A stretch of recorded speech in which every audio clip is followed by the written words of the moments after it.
Good morning, students. My name is Professor Somesh Banerji and I am from the Durgadevi Saraf Institute of Management Studies. Today, we are going to touch on a very interesting topic, project management, with specific reference to the drawing of network diagrams, the identification of the critical path, which is essentially of the critical method, and also a discussion on the program evaluation and review technique, for which the acronym is PERT or PERT. So, we talk of, in project management, we talk of either CPM, which is the critical path method, or PERT, which is the program evaluation and review technique. Let us start with a small discussion on what a project is. Essentially, a project can be any set of activities that you want to do in order to reach a particular objective. For instance, you might start out from your residence in the morning with the objective of coming to the institute. That would be a project in itself. You might go to the shopping mall for making certain purchases, or to the movie theater to see a movie. That would be a project. Constructing a factory or a building or a house would also be a project.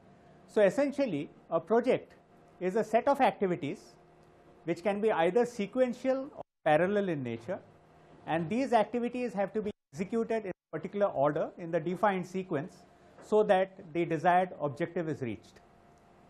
Two important things to remember when we are looking at projects. One is the project activity times are extremely important, because each project has to be completed within a defined period of time. Otherwise, there would be excess consumption of resources and the delays would be very expensive. The second is that for any project, you have a finite amount of resources, and when we are looking at a project involving multiple activities, you are also looking at, it is the job of the project manager basically to allocate these resources in such a way that all the activities are completed and the project itself is finished, given the a certain optimum amount of expenditure on the resources involved. So, let us look at an Excel sheet which lists certain activities which form the project that we are considering as an example. Slide in front of you, you have three columns. You have the activities from A to J in the first column. You have the activity time, which is the amount of time required to complete the activity, in the second column, which is shown as time in days. And the third column is important. It is the predecessor activity. You will remember that when I talked about a project, I talked about a project being a set of activities which can be either sequential or parallel in nature. So, a sequential, a predecessor activity is essentially an activity which can only be done after the predecessor activity has been completed. So, in this particular table, you will observe that A, B and C start at time element 0. They have no predecessor activity. There is nothing that needs to be done before you want to launch into activities A, B and C. On the other hand, when you want to do activity D, the predecessor activity is defined as A, which means that you can only start D after activity A has been completed. Similarly, you can only start activity E after activity B has been completed. You can start F only after B also has been completed. So, you can start activities E and F, two activities after activity B has been completed, and so on and so forth. Now, we use this information to draw what is known as a network diagram, which basically helps the project manager to track the sequence of activities until the project is completed. Let us see how to draw a project diagram. So, let us look at the first activity as an example. Notice that it is termed as activity A and it has a duration of 3 days and it has no predecessor activity. So, this is the way you would draw it. You would draw an event node, which is denoted here as event 1. Then you would draw an arrow which shows the activity. The activity is denoted as activity A, which has a duration of 3 days, and you would have the closing event node, which is event node 2. What are the two numbers which are there in the bracket after A3? They denote the early start time, the earliest start time and the earliest finish time. It means that since activity A has no predecessor activity, it can start at time element 0. It has a activity duration of 3 days, so 0 plus 3 is 3.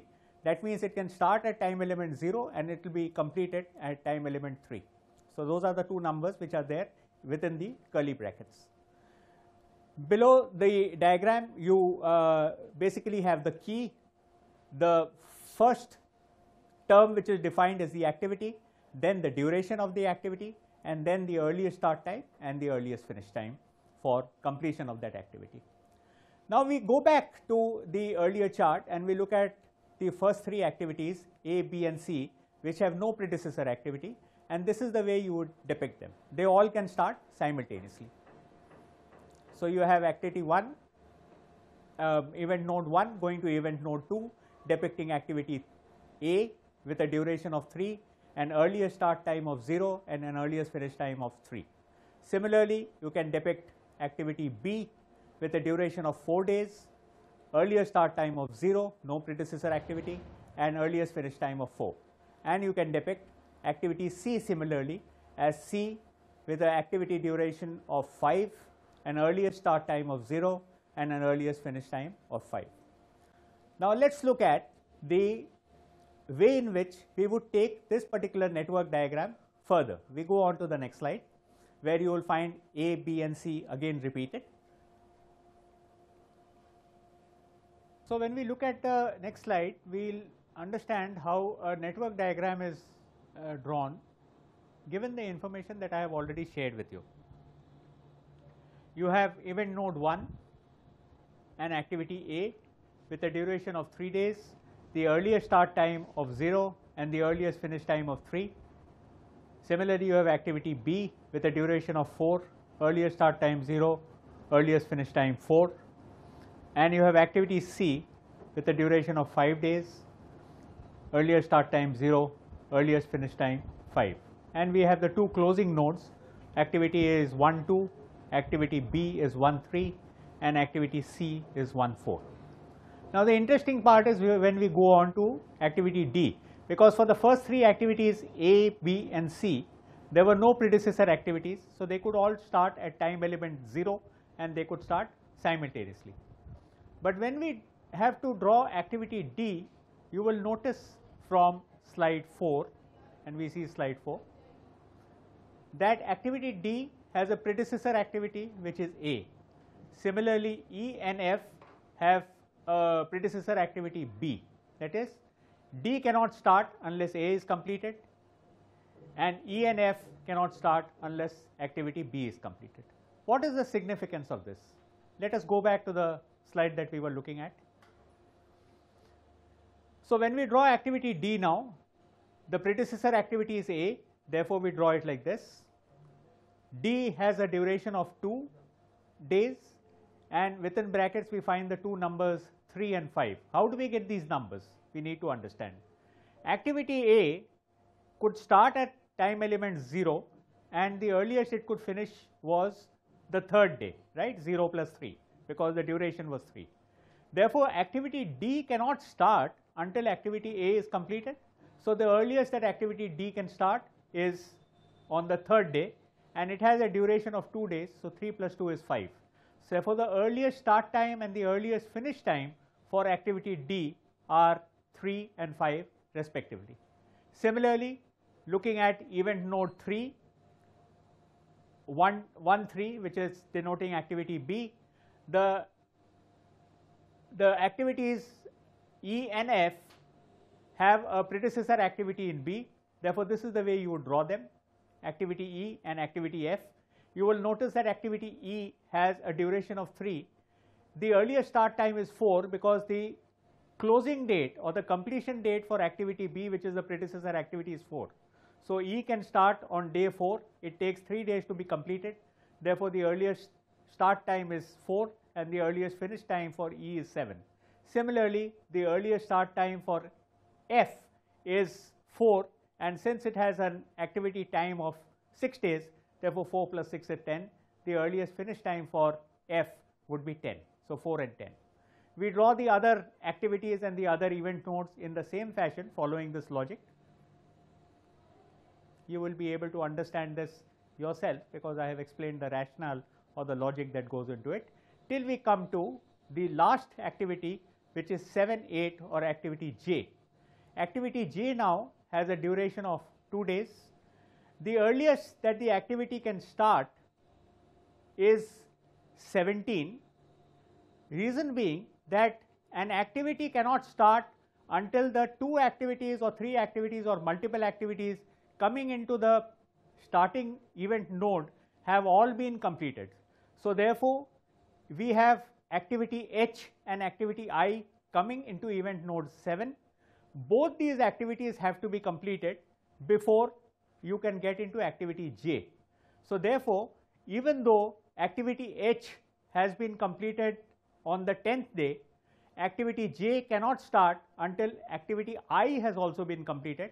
Activity I has a earliest finish time of 17. So therefore, J can start on day 17 plus 2 days, it can finish on day 19. So we finally have the complete network diagram in front of us. Now what is interesting is that if you look at event node 1 on the left hand side and event node 8 on the right hand side, which is the starting event node and the closing or the completion event node, you will notice that there are 4 different routes that you can follow in order to go from 1 to 8. You can either go 1, 2, 5, 7, 8, or you can go 1, 3, 5, 7, 8, or you can go 1, 3, 6, 7, 8, or the last route that you can take is 1, 4, 6, 7, 8. Now, depending on the route that you take to go from event node 1 to event node 2, the total time that is involved in this sequence of activities will be computed, and the total time that is taken up is generally the summation of the activity times. So if we want to, for example, follow 1, 2, 5, 7, 8, we would have to take the activity time of A, add to that the activity time of D, then add to that the activity time of H, and finally add to that the activity time of J. So 3 plus 2, 5, plus 3, 8, and 2 plus 2, 10. That means the total activity time for route 1, 2, 5, 7, 8 to go from event node 1 to event node 8 would be 8 into 10 days. On the next slide, we will find all the 4 routes have been listed with the total activity times. Let's have a look at the next slide. So we have the sequence of nodes in the first column 1, 2, 5, 7, 8. The sequence of activities corresponding to that sequence of nodes A, D, H, J. We have added up the total activity times as 3 plus 2 plus 3 plus 2, adding up to a total of 10. Similarly, the sequence of nodes 1, 3, 5, 7, 8 gives us a total activity time of 12. The sequence 1, 3, 6, 7, 8 gives us a total activity time of 16 days. And finally, 1, 4, 6, 7, 8 gives us a total activity time of 19 days. Now, why have I highlighted the last route, which is 1, 4, 6, 7, 8, corresponding to sequence of activities C, G, I, J with a total activity of 19 days? That is because this is the route which takes the maximum amount of time, and therefore this is denoted as the critical path. A project can only be completed according to the duration computed for the critical path, not for the other parts. So here, out of the 4 possibilities that we have in going from event node 1 to event node 8, the duration of the project will correspond to the duration of the critical path, which we have identified as 1, 4, 6, 7, 8 and highlighted in yellow. It means that the critical path has a duration of 19 days. Now, how do we use this information? And what is the significance of the critical path? As I said, the critical path in a project network is defined as the longest duration path between the first and the last nodes of the project. In our case, the longest duration between event node 1 and event node 8. The duration of the path, whichever path you are contemplating, is the arithmetic addition of the activities on that path. In the example considered, we have calculated the critical path as 1, 4, 6, 7, 8, as we have already seen, with a duration of 19 days. and the duration of the project therefore this particular project which we have taken as an example is also 19 days. Let us look at some other aspects of project management. The slide that I now show you actually shows how something called the float of an activity is calculated. Now, what is the float of an activity? It is a very interesting concept. It means the extent to which the project manager can delay a particular activity without affecting the overall duration of the project. So, it is very important to note that the float can be utilized by the project manager to the extent defined or calculated by you and not beyond that. Usually in a network diagram you will find that the float for all activities which lie on the critical path is 0, and there are other critical non-critical paths on which the activities have floats.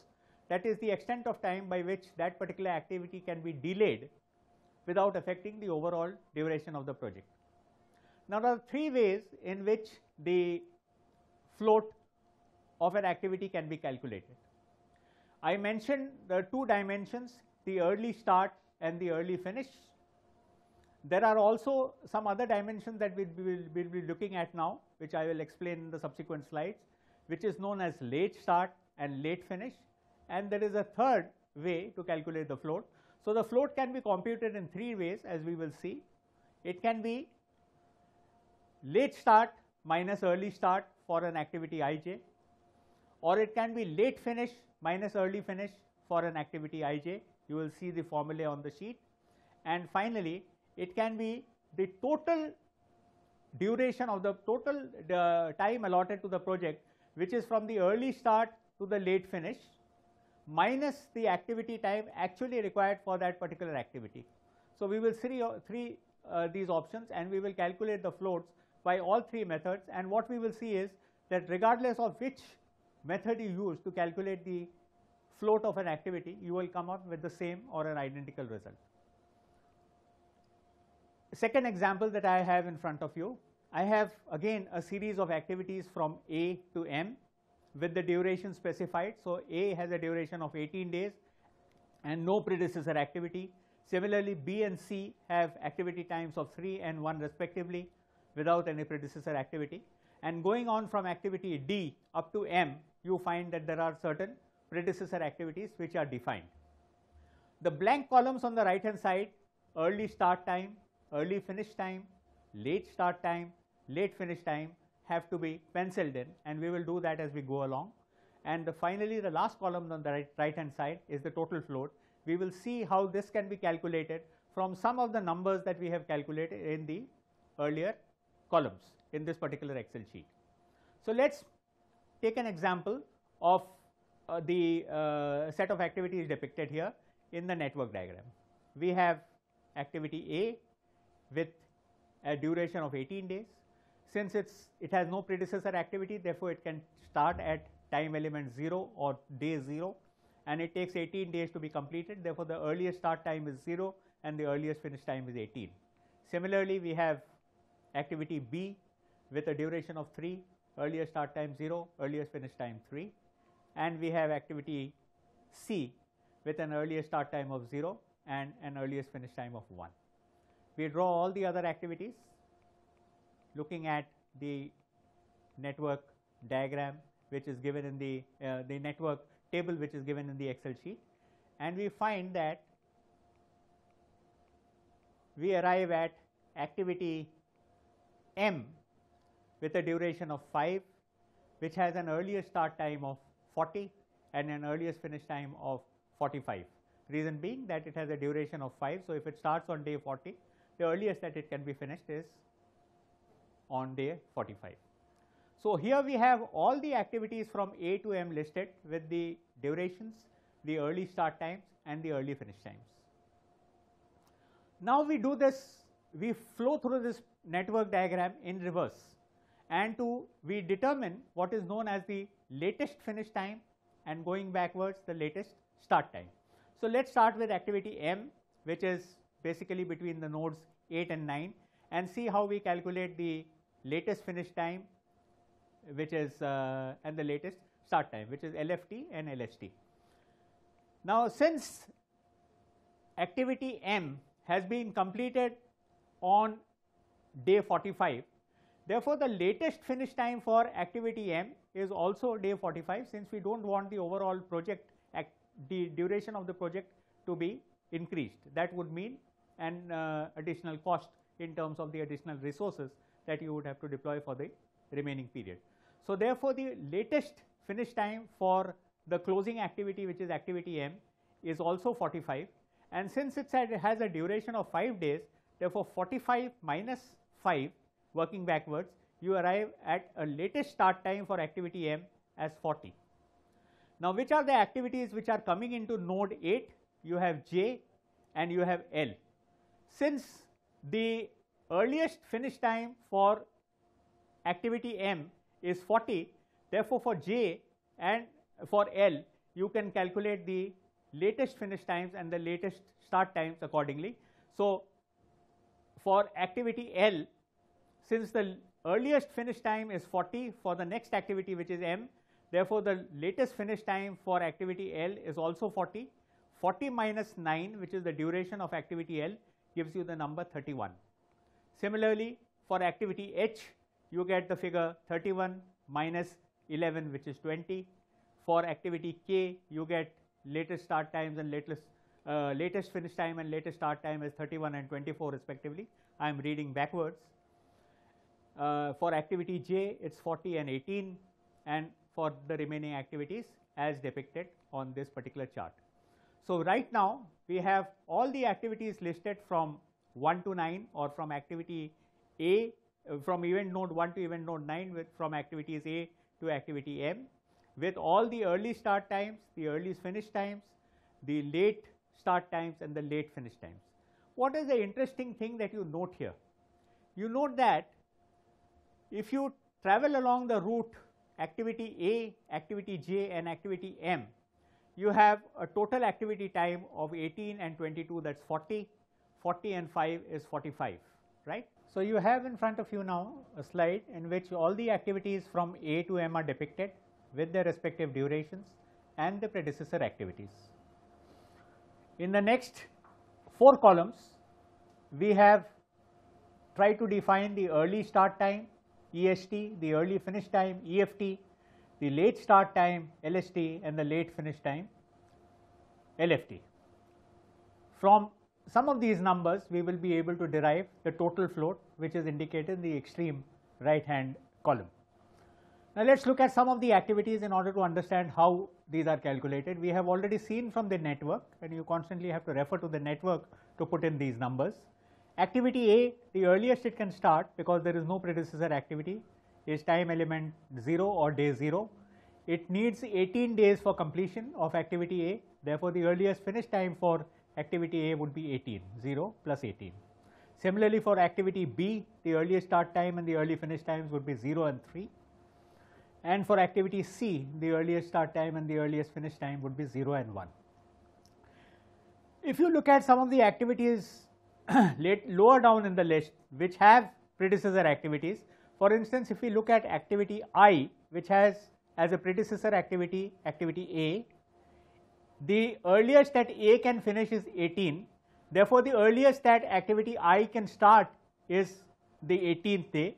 Similarly, activity J, which also has A as a predecessor activity, the earliest it can start is day 18. It has a duration of 22 days. Therefore, the earliest it can finish is day 40.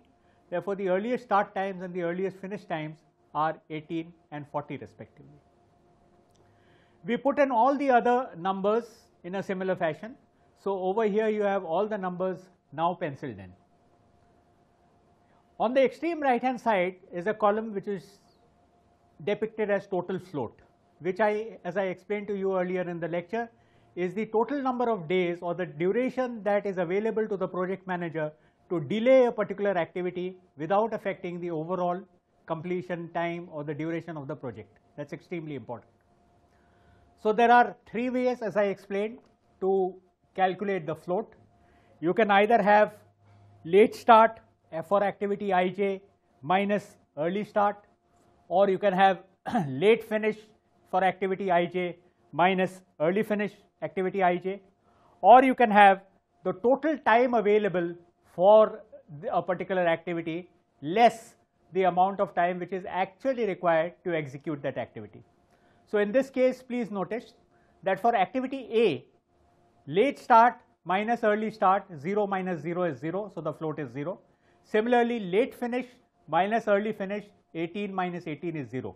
So regardless of which method you use to calculate the float, you arrive at the figure of 0, you arrive at the same number. Similarly, if you look at activity B, 17 minus 0 is 17, 20 minus 3 is also 17. For activity C, 13 minus 0 is 13, 14 minus 1 is 13. So we are using two methods here, late start minus early start or late finish minus early finish to calculate the total float. And similarly, we have calculated all the other floats which are shown in the extreme right hand column.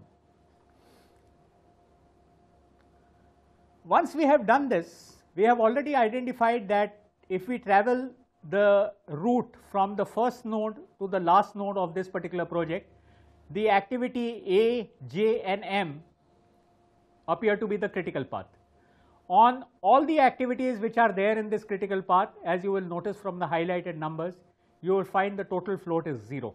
So for A activity, the float is 0. For activity J, the float is again 0. And for activity M, the float is again 0. This forms your critical path. On the critical path, the float is always 0 for all the activities that are present on the critical path itself. So two definitions that we need to understand here are the critical path method, which we have already referred to. Essentially, a set of sequential or parallel activities going from the start to the finish, which help you to achieve a particular objective. This is known as the critical path method.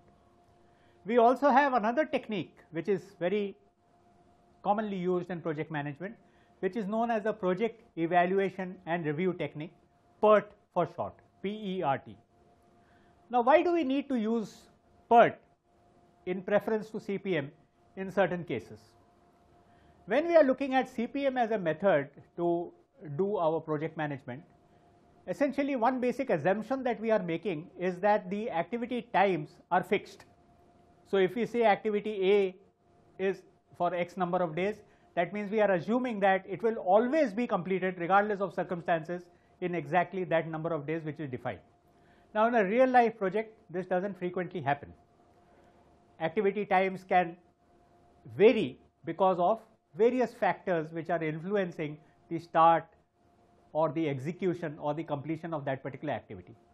So in PERT, we have a slightly more realistic approach which is applicable to real life projects, where we calculate the estimated time of completion of a particular activity by the weighted average method.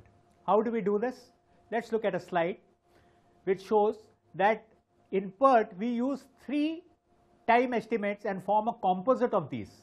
So you have the most optimistic time estimate for the activity which is denoted by the letter A.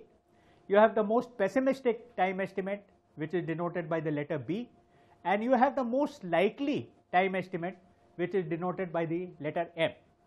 Since it is the most likely, therefore when we are looking at the weighted average, we allot a higher weightage to M, and therefore TE, which is the estimated time of completion of a particular activity by this composite method in PERT, is A into 1, which is the weightage for A, plus M into 4, which is the weightage for M, and plus B into 1, which is again the weightage for B. The total divided by 6. So the formula reads as TE, the estimated time for the activity, is equal to A plus 4M plus B divided by 6. This is essentially to factor in the real life situations where the activity times can actually vary depending on various influencing factors. Now we look at an example of PERT. So once again I have certain activities listed for you from activity A to activity J, going from nodes 1, 2, 2, 3, 2, 4 and so on, which also will help you to understand the predecessor activity in case there is one. And you find the next 3 columns give you the optimistic time estimate for completion of activity A under small a, which is 10. You have the pessimistic time estimate, which is 12, and you have the most likely time estimate, which is 11. Let's assume that we are talking of days here. So 10 days optimistic, 12 days pessimistic, 11 days most likely. How have we calculated TE in the last column? It's 10 into 1, that's 10, plus 11 into 4, which is 44, plus B into 1, which is 12 into 1 again. So 10 plus 12 is 22, 22 plus 44 is 66. The total divided by 6 will give you TE of 11. In the same way, you can calculate all the other time estimates for the activities in this particular example using the composite weighted average method, which I have just described to you. Now, using this information, let's draw the network. The network here, I am taking you through the network at one shot. The network will look something like this. What is interesting in this network is that the last activity between 8 and 9 is a dummy activity. Reason being that between 7 and 9 and 7 and 8, there is no activity as 8 and 9 actually, but you can't depict 7, 9 and 7, 8 as 2 activities which start at one node and end at the other node. So you have to use a dummy activity to depict it. A dummy activity basically is an activity which does not require any resources. Now, if you use this particular network to calculate the TEs, this is the kind of total duration that you come up with. In this case, you find that there are 6 different paths by which you can go from the first node to the last, and the path 1, 2, 4, 6, 7, 8, 9, which has a total duration of 47, is the path with the maximum duration. As we have discussed in the past, the set of activities which are forming the longest duration also constitute the critical path. So in this case, 1, 2, 4, 6, 7, 8, 9 is your critical path. The significance of the critical path I have already explained. All that you need to do is to look at the third line on this particular slide, which says that in this particular example, the critical path is 1, 2, 4, 6, 7, 8, 9, corresponding to A, C, F, H, I, J with a duration of 47 days. Once again, the total duration of the project will correspond to the total duration of the critical path, which is the longest path. Thank you very much.